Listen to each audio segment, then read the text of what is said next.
Go now, fellas. Here we go. We got something from Hop Nation. The Chop IPA. Haven't had it for a while. Probably a couple of years. In hops we trust. 7%er. Which has got me in. I just wanted to have one of those ones that I haven't had for a while that I thought might have been alright. 7%. A bit better than 6. Like a lot of IPAs out there. So it was $6.50 for a can. Not dirt cheap. It's not too ridiculous. Looks alright. Clear. Nice crystally head. Fluffy, creamy. Great aroma.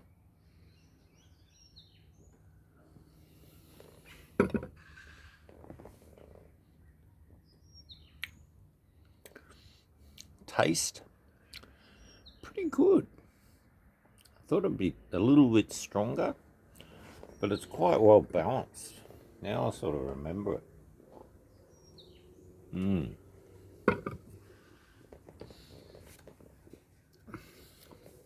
Pretty even. It's got a good malt backbone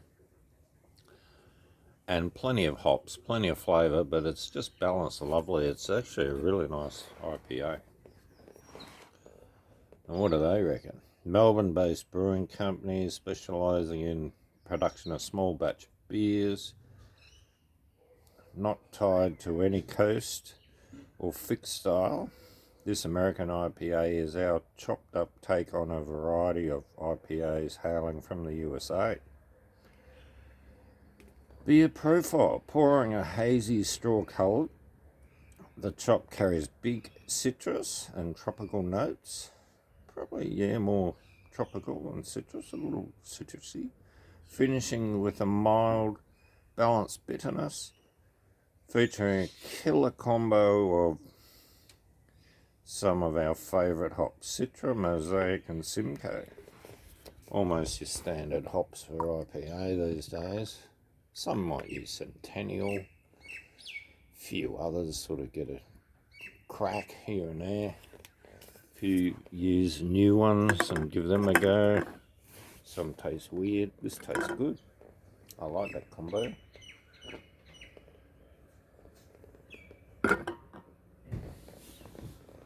Well, it hasn't been beer weather lately. It's been absolutely freezing.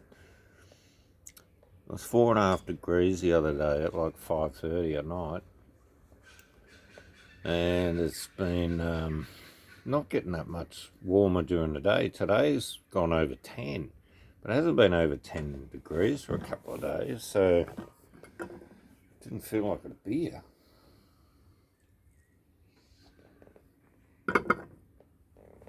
Well, the sun's come out today.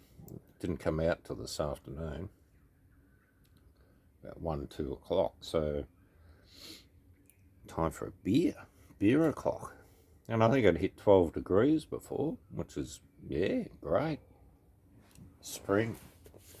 It's like a summer week, a winter week. Oh, I hope you're all going well. I don't know what's going on with the vaccinations. Looks like it's going to open up the country, one state at a time. Queensland wants 90% vaccination rate.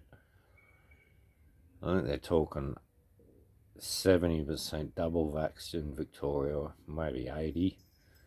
But it's hard to keep up with it all. I'm not real happy in the choice of the vaccinations. They've been rushed through. They've been approved for emergency use only. And passed on the old variant. So I'm not real keen to have a bloody vaccination. If it was a bit more tested more rigorously and on the right, say the Delta variant, might be a lot keener. Probably would have had it already. But I'm just holding my time.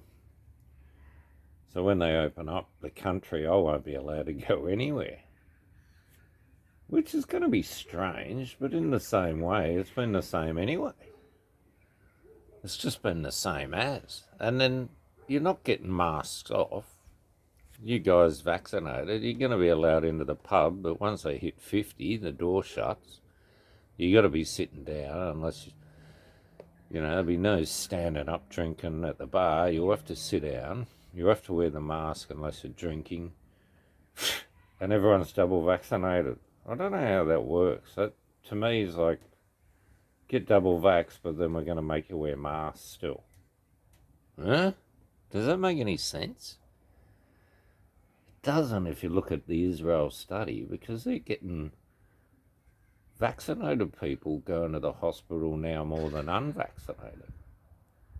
I know in England it's about 75% unvaccinated people are going to hospital. But this doctor, he works in the field in a few hospitals. He reckons the people being admitted, and this is double vaxxed, single vaxxed, or unvaxxed, are all the same. They're out of three groups. They're extremely old.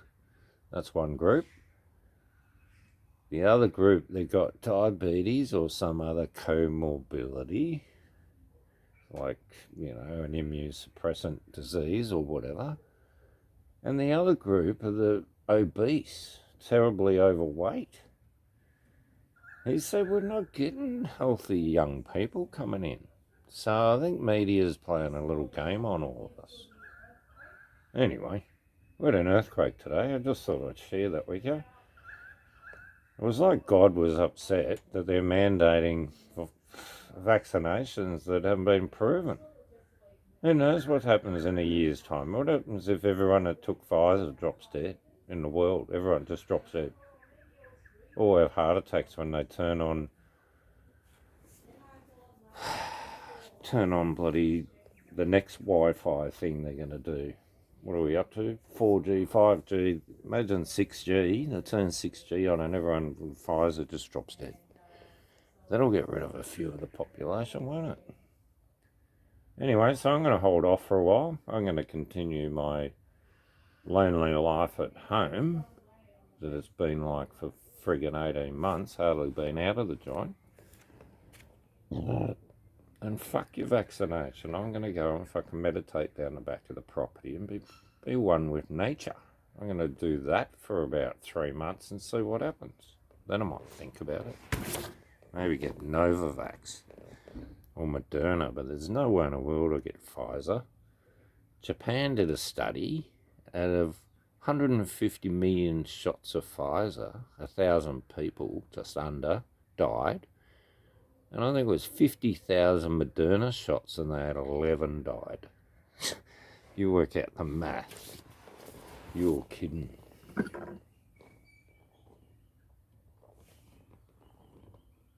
Anyway, it is what it is. If I needed to have it to go overseas and it wasn't mandated, I would have had it already and gone overseas. There you go. Been to that many countries, 50 countries, some of them 25 times, tropical countries. Mexico 3 times. So you think about the chloroquine, the maloquine, the yellow fever shots, the Hep A, Hep B. I've had more vaccinations than most people, so I'm not against them. Plus I'm a tradesman. I've had tetanus every bloody 2 years, probably, for the last 40 years. I remember getting them when I was a kid. So, yeah, I'm not against them, but anyway, it's just in a weird spot at the moment. It's like the media and big tech want everyone to get vaccinated, and that just stinks to high heaven, especially when they ban the sitting president of the United States of America. They ban him from social media fucking platforms. How can they do that? They got more power than the president of the United States of America. They're kidding you. And they're showing you. They've just bought your body.